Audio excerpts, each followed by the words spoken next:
YouTube, how you guys doing? Today I'll be going over two Twitter applications for the iPad, and I'm going to tell you which one out of them I prefer. Now, I was a big Tweety fan when Tweety was launched back about a year and a half ago, and then recently when Twitter took over it didn't do much for it, and it was only a few days ago when they released the iPad version finally. And before that I was using Osfoora HD, which I thought, you know what, this is well worth paying the £1.59 that you do have to pay for it. I had it from iPhone and the iPad. But recently the iPhone was starting to mess up with Osfoora, so I went back to Tweety, or Twitter, now that it's rebranded.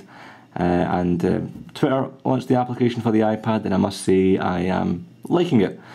Now, the first things first, Twitter application is free for all their, for the Mac, for the iPhone and the iPad, it's free. On the other hand, Osfoora you have to pay, so I think Twitter wins that race, it's a given. Next thing is speed. It's much faster on the iPad, or I say it's probably faster to load up Twitter than it is to load Osfoora HD. And just to give you an example, let's open up Osfoora HD.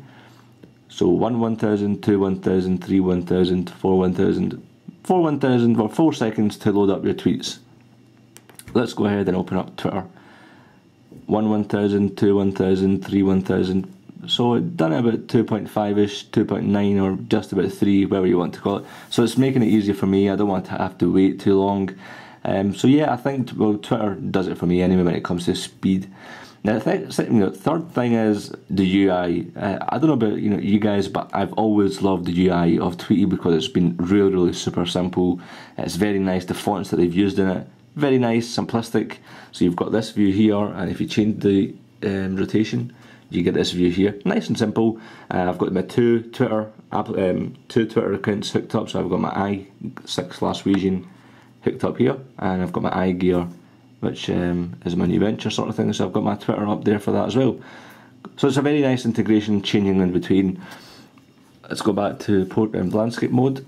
And the next thing I really like about Twitter application is threading. Now this is something that I've only seen in this application, not in Osfoora, and some of you guys can correct me, but I've not seen it, hence why I'm bringing it up. So I'm going to click on one of the tweets that I LOL'd earlier on, and it's going to give me the conversation where it started off from on the right hand side, which is great, because sometimes when I'm looking through tweets and I'm looking at people atting someone or talking to someone directly, I have to scroll and see where the conversation actually started off from. So this makes the experience better because I can hit any @ button. And coming back onto the UI, I like how it opens up the windows on the right hand side. So let's open this link up, and then if you want to make it to go to full screen, you hit these two arrows at the bottom and it opens in full screen, which is quite nice. And if I hit press done, it goes back, and you can send it to Instapaper as well, read later, copy link, and so on. The one thing that I don't like about this Twitter application is when you've got this on the side, if you've got any tweet on the side, you cannot get rid of it unless you click on something else, and even then you cannot take this right hand side page or viewing out of your site unless you go into something else from here. So if you go into your DMs or so, it goes away, so it's blank. Now that's how I want it. So ideally, if they had an X button here somewhere to close that tweet, that would have been great, but they don't. Guys, let me know down below which application you prefer. Have you tried both of these? Are you trying something else that maybe I should give a go? But once again, Twitter is back up to #1 in terms of Twitter usage or social media usage. Leave your comments below as to which one you use. Leave a video response. Do you agree with what I'm saying? So Twitter really won the race for me in this video, and it has really won the race for Twitter applications. Leave your comments below. Guys, remember you can join me on iglassregion.com, twitter.com/i6glassregion. It's worthwhile giving this Twitter application a go as it's free anyway, and I'll see you in my next video. Cheers.